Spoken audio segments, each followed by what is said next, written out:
Welcome to Discover Inclusion's training for parents and guardians. In this video, we'll be looking at ODD and PDA, two different diagnoses that are often confused due to the child exhibiting behaviours that are challenging to others. Please note, I'm not a medical professional. All information provided is from research and my own experience working with children with special educational needs. The difference between the two diagnoses can be described as won't and can't. Oppositional defiance disorder, or ODD, is a willful choice to disobey, whereas pathological demand avoidance, PDA, is a crippling inability to comply. A person with ODD won't listen and knowledgeably disobeys.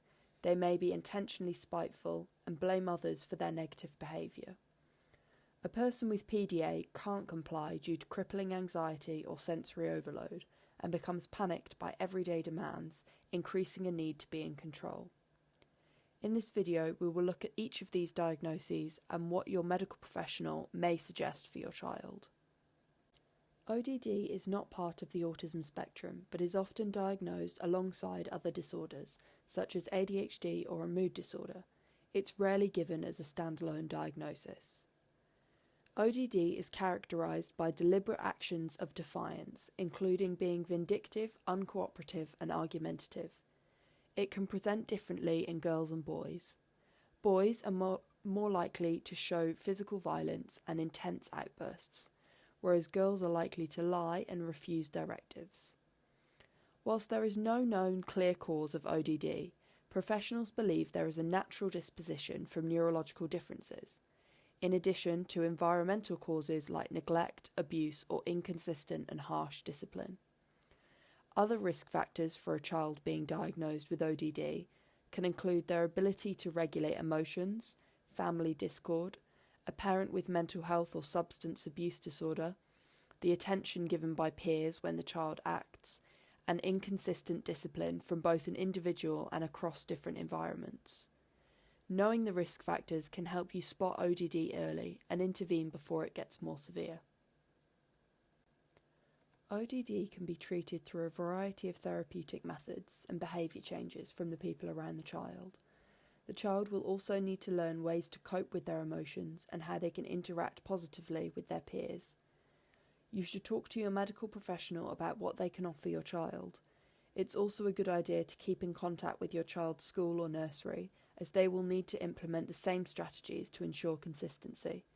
They may also be able to help with new ideas and help you communicate effectively with your child. In addition to looking at the ODD, it's important that the child is supported with any coexisting disorders, as these will affect how they take on the changes. PDA is widely understood to be a profile on the autism spectrum, so it cannot be diagnosed independently of ASD. This image, drawn by Autism Sketches, is a great way to understand the different characteristics of an autistic person. The spectrum is not linear, but shows more or less of a specific characteristic, such as social skills or sensory issues. The terms high and low functioning autism are harmful and not used anymore.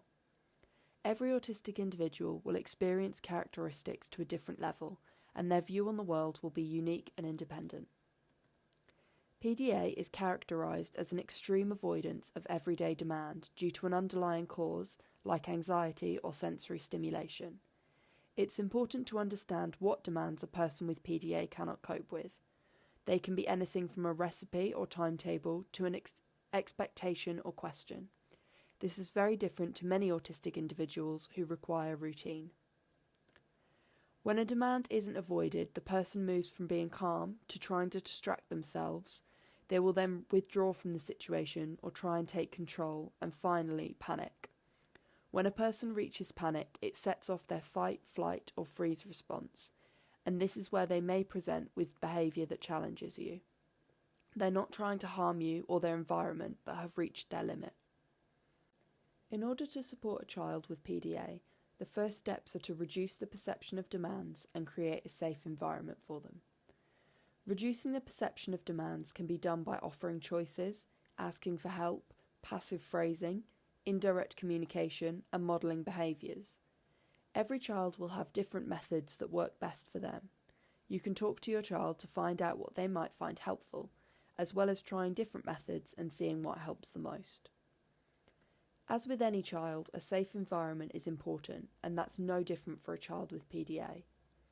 Where possible, you should remove consequences and rewards. Whilst positive, a reward has an expectation. Focus on the positives within them. Support their communication in whichever method works best. Give them time to adjust to new situations and places. Always have an exit strategy.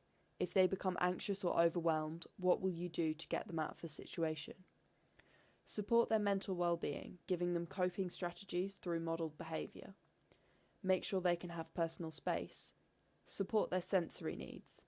Finally, you will need to agree non-negotiable boundaries. These will differ between families, but often involve stopping physical violence towards siblings or ensuring their personal safety. The PDA Society has lots of resources, articles to read, comments from parents and more. This image shows the meaning behind the panda symbol. To pick battles, anxiety management, negotiation and collaboration, disguise and manage demands, and adaptation. Take the time to learn about PDA and support your child in building their emotional well-being. Thank you for watching this video on oppositional defiance disorder and pathological demand avoidance. I hope it will help you with understanding your child and their diagnosis in simple diagrams. If you have any questions, please send me an email when you have a chance.